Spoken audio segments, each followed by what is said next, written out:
Bonjour. Quelqu'un m'a demandé dernièrement ce que je pensais de mon nouveau Premier ministre. Curieuse question qui personnifiait l'envie, comme si ce Premier ministre était le mien et que forcément j'adhérerais à ce choix et ou à sa politique. Quelle politique d'ailleurs, vous le savez, vous? Comme si je devais forcément avoir un avis et sauter de joie après des semaines de tambouille, de vilainie et de magouille politique. Car pendant des semaines, des noms n'ont pas cessé de circuler, de s'ajouter, de se rajouter, d'apparaître, de disparaître au gré des humeurs et des états d'âme élyséens. Macron travaillait jour et nuit, disait-il. Faudrait le plaindre en plus. N'est-ce pas lui qui a dissous l'Assemblée nationale aux grandes dames du malheureux Gabriel Attal, qui aura enchaîné 2 CDD de courte durée, un au ministère de l'Éducation nationale, un autre à Matignon. Cela devient très compliqué, Matignon. Non, sans rire, faut déjà une maso pour y aller. Qu'en plus, il faudrait être aussi rapide que l'éclair, comme un courant d'air. Vous y êtes, fuite, et vous n'y êtes plus. Donc, pendant que le président faisait durer le plaisir, les postulants se bousculaient au portillon et faisaient savoir qu'ils étaient disponibles, tentant de frapper désespérément à la porte de l'Élysée, s'offrant aux plus offrants, martelant dans les plateaux de télévision qu'elle était prêt à en découdre, prêt à relever le défi, prêt à sauver la France et d'énumérer quelques vagues platitudes. Pendant que la gauche, décérébrée, criait à tue-tête Lucie Casté, comme le font les perroquets lorsqu'ils volent une friandise.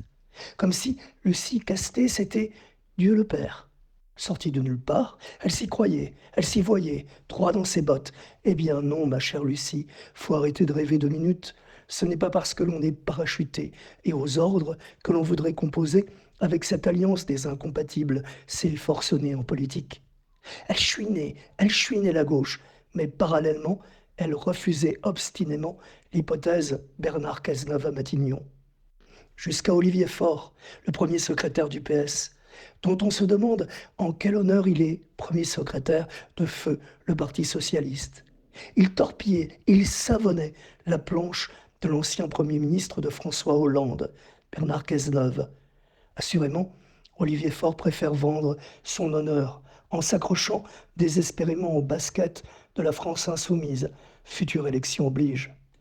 Alors, il y a eu aussi l'épisode Xavier Bertrand, aux grandes dames de Laurent Wauquiez, qui ne peut pas le saquer, et des Républicains, arc-boutés sur leur division et inimitié personnelle. Aux grandes dames également du RN, prêts à partir en croisade si jamais celui-ci serait nommé. Ah, le RN, ils me font rigoler. Ils se sont quand même mangé une sacrée raclée au deuxième tour de législative. Jordan Bardella s'y voyait déjà le beau chevalier que voilà pour bouter l'étranger, l'immigré, le réfugié, tout en continuant de tout en continuant de nous parler d'antisémitisme, comme s'il fallait faire confiance à ces gens. Vraiment. Il paraît qu'il y a des juifs qui y croient et qui n'ont Dieu que pour le RN. Les petits plaisantins que voilà. C'est- La naïveté vous tuera, mes amis. Bon, bref, après des semaines d'hésitation et de valses changeantes, Emmanuel Macron proposa le poste à Michel Barnier. Et l'on me demande si j'ai un avis.